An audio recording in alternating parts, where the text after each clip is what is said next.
There's so many different ways that we can make a living and be fabulously successful in what success means to us. You start behaving differently when you start telling yourself a different story. That women get hired based on their performance and men get hired based on their potential. We tend to put so much on our plate. And I think that people pleasing is a big part of that we have a hard time saying no. Believe that you are more than you are.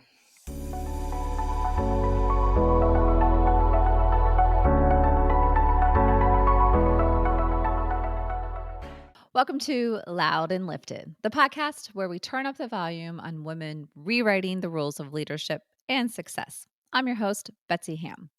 Today's guest is Jill Avey, a career success coach and the force behind SisterSmart, a leadership program that helps women rise into director and VP roles with clarity and confidence.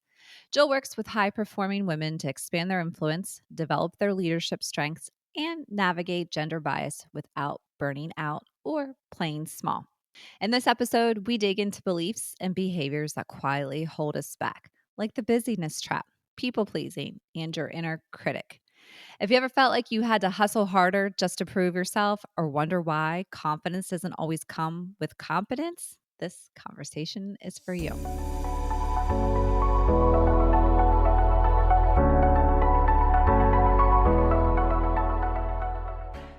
Jill Avey, welcome to Loud and Lifted. Thank you so much for being here. Thanks so much for having me. I'm really looking forward to talking. Yes. So, Loud and Lifted is all about women supporting women. And of course, a lot of professional development conversations from women who have been there and done that, and just leadership lessons that we can learn. And that's literally your job. You support women and you're helping them grow professionally. So, tell us a little bit about what you do. It's true. That's what I think about all day, every day. And you can ask my husband, it's even in evenings and weekends.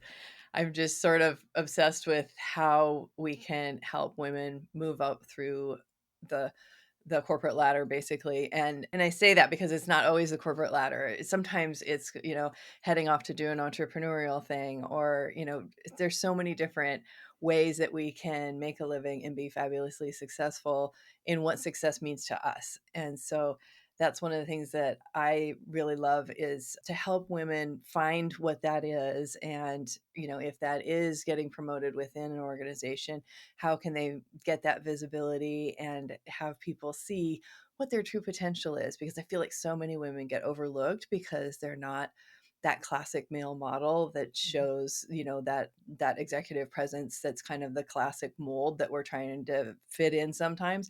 And the truth is that we don't have to fit into it. We can do it our way and bring our unique talents to the workforce and do what we love the way we love it, and still be able to be successful within an organization. Oh my gosh, I love that. I love that that's like your daily focus. That's very cool, and what a ability to make an impact. And it's funny, I grew up in a very big corporate organization, went to a very small corporate organization, and didn't really think about the entrepreneurial piece of it and like sort of running your own business until this recent phase of my career. But it's so interesting, especially starting this podcast. The women I talk to, whether they are running their own clothing company or CEOs, everyone sort of has the same battles that they have to fight, or a lot of the internal, we'll call them demons, that they're dealing with. So, as you've gone through your career supporting women, what are some of the biggest things or challenges that you see really across the board that is really stopping women or making it a little bit more challenging for them in order to grow? It's a good question. I think that the overarching thing that women come to me for is confidence. And how do we build confidence? I think that's the tricky part, Right. because I think for women, that confidence is built in many ways. Men kind of do this fake it till you make it thing. And then men are really great at learning by doing. And women tend to like Mm. to learn it first and then do it. And it's just how we're all raised. And so I think there's a certain, kind of recipe that helps women to start to see themselves as that bigger version of themselves. I was just listening to this fabulous book today, and she said, she used the analogy of a snake, how a snake grows and then they shed their skin. As they're growing more and more, they're shedding their skin. and that allows them the ability to get bigger, and they Hmm. can't get bigger until they shed that skin. And so I think that's one of the things that we really need to do as women, and the shedding of the skin is the mindset work that we really need to do to be able to see ourselves in that bigger role. Because a lot of women will hold themselves back just thinking, "Oh, no, that's not me." "Oh, I couldn't do that. Well, I don't really see myself as that." I could never. I mean, I told myself when I was VP, I was a number 3 person in the company, and I said I never wanted to be the top person. And guess what? I am today is, the leader of a Right. company, and I am way more visible than I would ever have been at that, leading that company. And so all of this is just mindset work and limiting beliefs that hold us back. And so I think that's underlying everything. Like there's a whole bunch of tactics and things that we need to do and strategies and navigating politics and building your network and, your visibility and how you're presenting yourself and there's all of that. Right. But you can't do any of that until you get the mindset piece done first. Oh, that makes so much sense. And every single episode has talked about confidence. And obviously, the women we're talking to are in higher positions or started their own company. So whether they make it till they make it, like they still talk about the importance of confidence. And to your point, it's great. We're like, oh yes, I need to be more confident. But how do you do that? And the mindset work is very interesting. So how does somebody even start to focus on the mindset? One of the first things to do is to think about your limiting beliefs. And so, you can just ask ChatGPT what are limiting beliefs, and it can give you a list of them, and you can kind of check off, yeah, I got that one, I got that one. I remember doing that. It was a list of about 100, and I checked off like 65 of them. and, Oh, so and you're so saying literally ask ChatGPT limiting beliefs, like that's the yeah, prompt. yeah, Wow, okay. yeah, like, because you can Google this stuff too, but I think we all do ChatGPT now, Mhm. so, you can kinda look at the list and say, "Okay, which one of those feels true to me?" And then you can go about flipping those. And in our program, we do a lot of work on what's called the saboteurs, and, this is some work with positive intelligence. It's, work by Shirzad Shamin, and, we use an app-guided program. It's called the PQ Boot Camp that we do, Mm, and it's some of my clients' favorite work because these limiting beliefs are all formed by saboteurs. And the brilliance of Shirzad's work is that he did the factor analysis and boiled down all the saboteurs to 10 different saboteurs that are kind of universal that, we develop these saboteurs as kids because when you're in such a vulnerable situation and you don't really understand the world, you kind of make up stories as to why things happen. And so these saboteurs are universal experiences that we all have as kids from being vulnerable, and they stay with us hmm, into adulthood. They stay with us forever. But how we work with them changes, and they can really hold you back until you start doing this work because interesting. it's the universal one that we have is called the judge. And so that's that voice that's like, oh yeah, you're never going to make it, it's because the judge judges you, the other people, and the environment. So it's that kind of negative Nancy voice in our heads Yep, that's always dragging us down and always saying, well, it's not going to work out anyhow, so why bother? And that's a voice that, basically runs all day, every day in most human beings' heads. And so it's when we really start to work with that and learn how to say, okay, I hear you, but I'm going to go ahead and do this other thing anyhow. And, or that's not true because, and, we can start to have, kind of some relationship with that saboteur. And I call it, we're kind of dancing with it instead of it having it be like kind of that boat anchor that's like dragging us down. So it's interesting. So there's 10 that's saboteurs, and then that plays into the limited beliefs. yeah. And Okay. so, when we have these limiting beliefs, we can also flip those. So let's say I have a belief of I'm always disorganized. You can flip it and just start telling yourself, actually, I'm quite organized. And it's not going to feel true. I mean, some of them I've worked on, I'm like laughing at myself as I'm As you're saying saying. it to start. But it's amazing when you start telling yourself, "Oh, actually," so a real life example is my calendar. I'm terrible with calendars, and I used to be the person that, they would call me. I'd be out shopping for some office supplies for the trade show, and they would call me and they'd be like, "The printer's here with your proofs, and sitting in the lobby waiting for you." And because I have ADHD, so I have the time blind list, and so.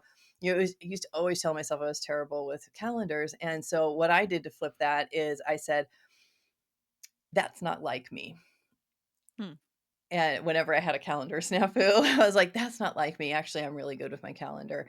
And so that was the one that I was, like, literally laughing at myself when I started saying it. But, honestly, I still have occasional calendar snafu, but nothing like what it used to be. And I'm really aware of my calendar all the time. Being a coach, I do have to be aware of it all the Right. time, but it's really changed how I feel about it and how I see myself. And so that makes a difference. And it Interesting. makes you start behaving differently when you start telling yourself a different story. Ooh, I like that. You start behaving differently when you start telling yourself a different story. That's good.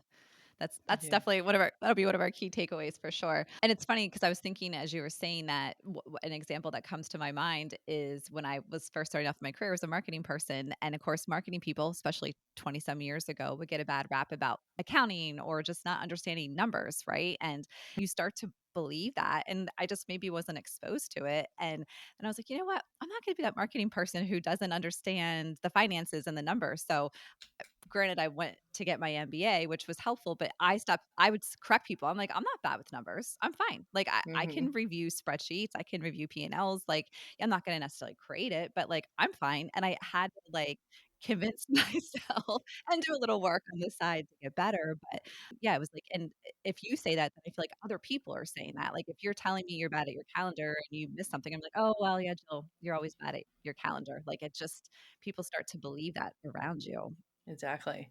It's cognitive dissonance is what they call it, where you want to behave like what you say or what you think. And so when you start changing what you think, you'll instinctively start to change your behavior because your brain wants to connect those two together and have it be true. Interesting. That's so cool. So, what else do you think is one of the challenges that women need to overcome in order to be successful? That's a big one. That's a huge one. We could talk probably an hour about just that. Yes. But what else do you continue to see that you're helping women in leadership work through? One of the big things that we work on is executive presence because often women don't put enough time on that. And they get criticized for executive presence for a lot of reasons. And only one of them is that they actually need more executive presence. A lot of times it's code for we don't see you as a leader. And that can be that you're not acting strategically enough. It can be a lot of things. But when it actually comes to executive presence, we do need that. And we do need to level it up at every level that we're at. And so, thinking about the presence that you need to be portraying as that next level leader, because the truth is that women get hired based on their performance and men get hired based on their potential. And so Hmm, you have to show them you can do the job before you're going to get the job. interesting. And part of And that's having the right presence for it. And can you give a few details? I totally get executive presence, and I can't tell you how many times I heard, especially when I went to a big organization, people being told that, and sometimes you're like, "Okay, I can see that." If for the next level, other times you're like, "Is that your excuse for strategy or whatever?" So, how what are some of those elements that tend to hold women back when it comes to executive presence? So let's define it first for those who aren't familiar That's with it. Executive presence is that special something that tells people that you're the leader and you've seen it. You've seen somebody walk into the room and you're like, "Oh, they're the boss." And you can see it in pictures. And so it's hard to define because it's a feeling. And so Sylvia Ann Hewlett has the most simple definition of it. It's communication plus gravitas plus appearance. Hmm.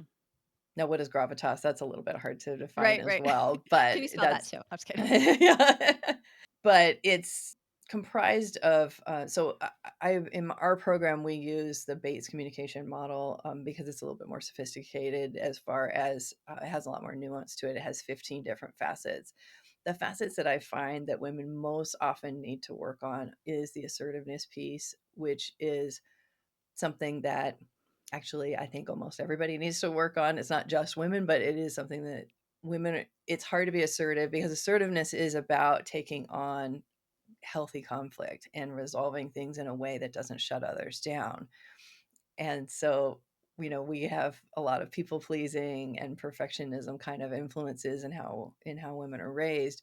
So that's something that's really common, is that women feel like they don't want to make waves, often because of those things. So that one can be a big challenge. And then authenticity is another one that's really a big deal, because women want to feel authentic and they don't want to give up who they are and their talents to try to fit into some mold. And so that's why we work a lot on how can you bring your authentic self in, what is your authentic What self, is like it? really Yep. understanding yourself. Like, we walk around in these bodies all day, but we don't necessarily know ourselves. And so that's actually the first step in our program, is getting to know yourself, and then we work on executive presence. And so when you're really confident about who you are and that you know who you are, then you can bring that out to the world in a much bigger way. And thinking about how you project yourself, and how you connect with others is also really important. And then just how you're treating people. So, what's the actual social intelligence that you're bringing to your work? Hmm. That's important too. And do women tend to be stronger at the social emotional intelligence than men as leaders? I Or am I find making that that up? in in my research, women feel very confident in knowing what they're feeling, but they're not necessarily so confident in the emotional regulation piece. Okay. So sometimes the emotions are taking the reins, and that's the piece that they're struggling with more. For guys, it's more knowing what they're feeling is the challenge. I think everybody struggles with social intelligence, though, which is understanding your impact on others. Mm, And so that's something that, as leaders rise up higher and higher in the organization, the social intelligence becomes really important, because it's hard to know what your impact is the farther away you get from sure. people. And you have that leader impact where everything is bigger because you're the leader, and your voice is louder, everything is amplified. So it's a little bit harder to understand that. And that's a work a lot of coaches are really working on with the C-suite leaders. I remember years ago, my woman, vice president, and she said to me, people, as I was trying to grow in the organization, she's like, people are watching you. And she's Hmm. like, whether it's people above you who are seeing if you have the ability to move on to the next step. She's like, the people at your level and lower, they're watching you. Like they're learning from you, they're judging you, good or bad, and Yeah. I'll never forget her saying that to me. I was like so taken aback by it because of course it's true, but you don't think about it. Like, yeah, people are watching you and they're making opinions based on your presence and how you're showing up and how you're communicating. But, I think it's something that after she said that to me, I was more aware of. And sometimes it's a little weird, but I kept that. And especially as I continue to grow in roles and especially, higher level leadership, it's like, okay, I need to be a good example and I need to make sure that I didn't roll my eyes in a meeting or, Hmm. just like those little things that you often take for granted or just that's what adds up to how you're representing yourself and how people talk about you. I think it's so important. It's easy to get hung up on the stuff that maybe isn't as relevant to, that part of it, but just knowing like, okay, those little things all add up of how you talk in a meeting and how you cut in or disorganize or how you cut somebody off. It's all part of it. So It's really important to understand that. you made a point, and actually it was perfect timing because I got an email from you today about people pleasing and how our schedule is often run by the ability that we can't say no and the busyness of time. So let's talk a little bit about that whole busyness trap in the people pleasing piece that I think women tend to fall into. Yeah, this in my research, I saw that this was something that really held women back, that they weren't always aware of. It wasn't something that women were asking me for, but it was something that I witnessed. And so I made a whole module in my program that's actually one of people's favorite work, because we tend to put so much on our plate. And I think that people pleasing is a big part of that, that we have a hard time saying no. We feel an incredible pressure to say yes to things, for people to like us, to, women are socialized to be helpful, pleasing, and nice. Mm, And there's a certain amount of that we really have to actually do in the workplace to be successful. And so figuring out how much is enough is really the trick here. And so there's three there's three unhelpful habits, I call them: Oh, people pleasing, perfectionism, and overvaluing expertise. And the overvaluing expertise piece is, oh, if I just get a little more education, if I get another certification, if I can just do a better job, then then it will be okay. And a lot of times we're putting more on our plate because of that. And we might, have volunteering, we might have, extra school, and maybe we're not learning the right things even, but we're trying harder and harder trying to get there. And so how do we control perfectionism, that? yeah, perfectionism is, and so to define that one is just that it's important to do a good job, but going to the nth degree on things, that can actually really reduce your followership because people don't want to work for a leader that they can never please. And Oh, so that can be a huge problem. And I know this is something I've suffered with myself, and I've lost great vendors because of it. And, I had big lessons of like how much is enough, because we know we have to do more, but we don't really know where that upper limit is and what's enough. So, how to get over that? That's a really good question. So, my advice is to figure out what's really important for you, to shift from being perfect to excellent, and to learn how to say no in a way that will keep the doors open and not shut them. that's really good. And even from a priority standpoint, right? Like I can think of, I mean, I've done it myself too, where you feel like if you're producing so much and you're involved in so much, it shows your value or shows your worth. And especially I think earlier in your career when you're trying to prove yourself, like it's just like, yep, I'll do that. I'll take that on, and it's just that constant yes. And that first of all, you're probably not going to do anything great because you have too many things going on. Yes. But at the end of the day, then you just become this workhorse. And that's kind of where people keep you. They kind of like hold you at that position versus being able to think bigger or think strategically.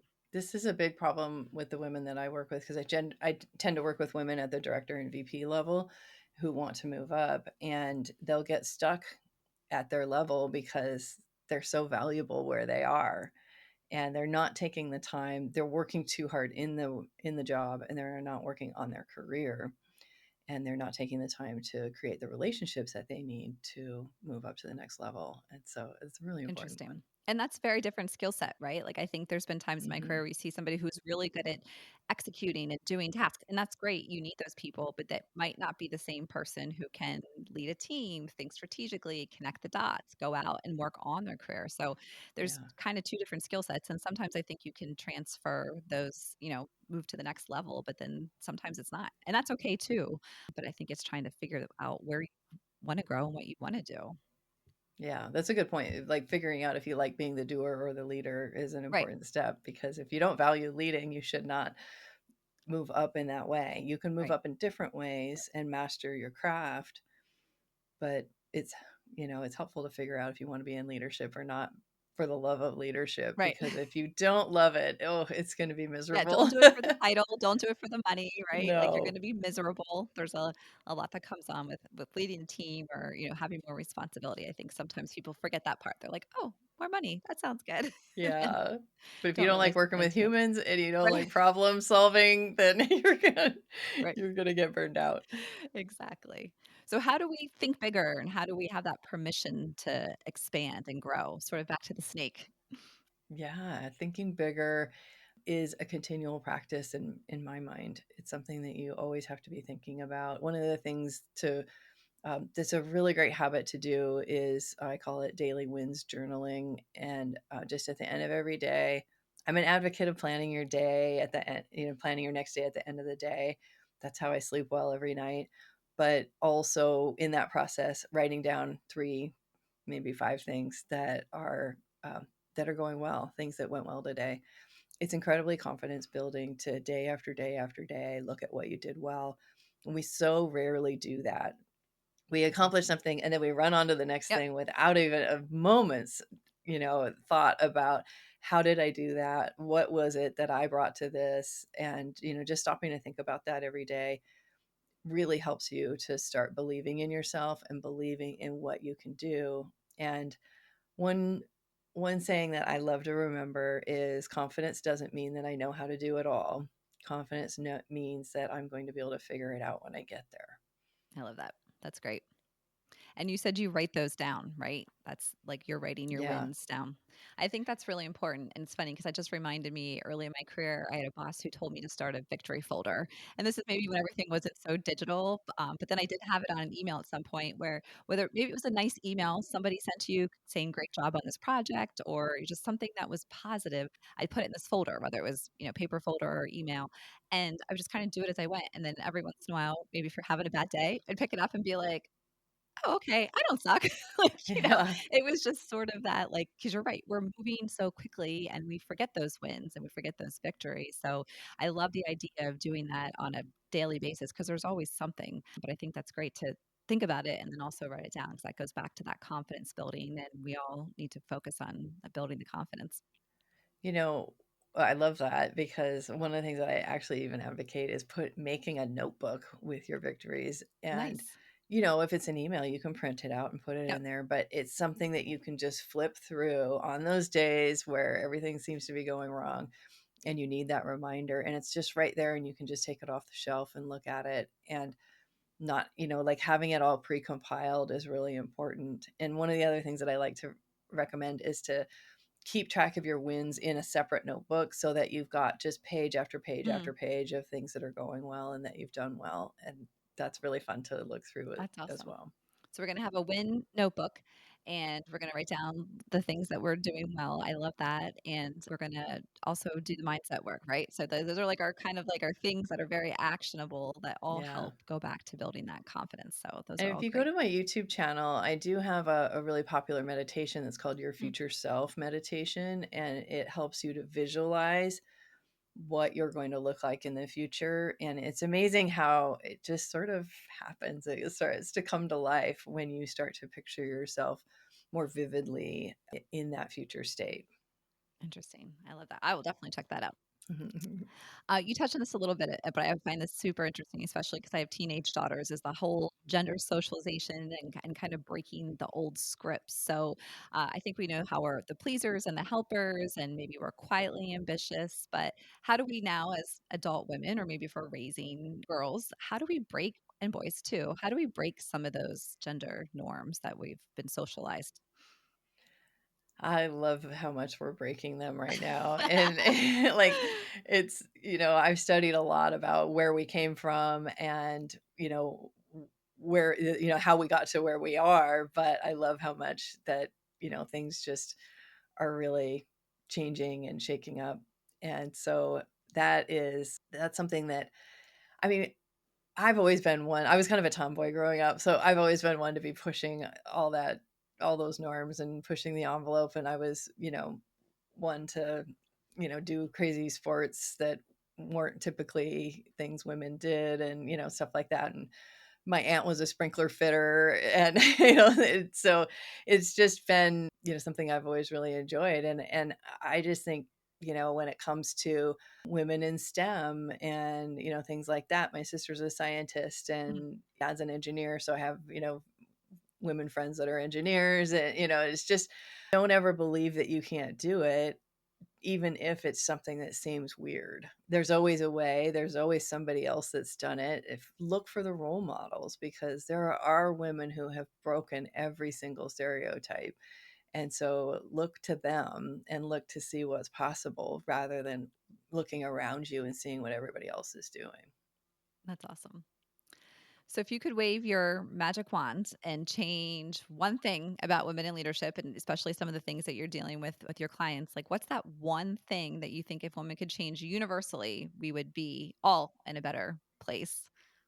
For me, it's believe that you are more than you are. Believe that you are bigger, that you can do more, because we can all do more. We can all do things that are more impactful and more significant than we're doing today. And even on those days when it feels overwhelming, still know in your heart that you can. That's awesome. And if you don't feel that, then that's why you should have that book of wins that you can go back and check at. And I love that. So I hope that's a good Absolutely. takeaway. Well, thank you, Jill, for joining us. We could talk all day about this, but if people want to find out more about Sister Smart or want to connect with you, where should we send them to? SisterSmart.com is our website, and, I'm on LinkedIn every day. That's kinda where I hang out the That's where we most, met. so yes, yes, I love LinkedIn, and, I put a post up every day for, women leaders, and, I also have a YouTube channel at Sister Smart Leadership, which has 3 seasons of my podcast, and Nice. so, and that which is also on Apple and Spotify. Great. And actually, Loud and Lifted has a new website. So now we can have your bio up on the website, and we're going to link to all those things on your guest profile page. So go directly there or check out loudandliftedpodcast.com, and we'll have all your information and all your links. So thank you so much for being here today. Thanks so much for having me. A huge thank you to Jill for bringing the clarity, coaching, and confidence building energy.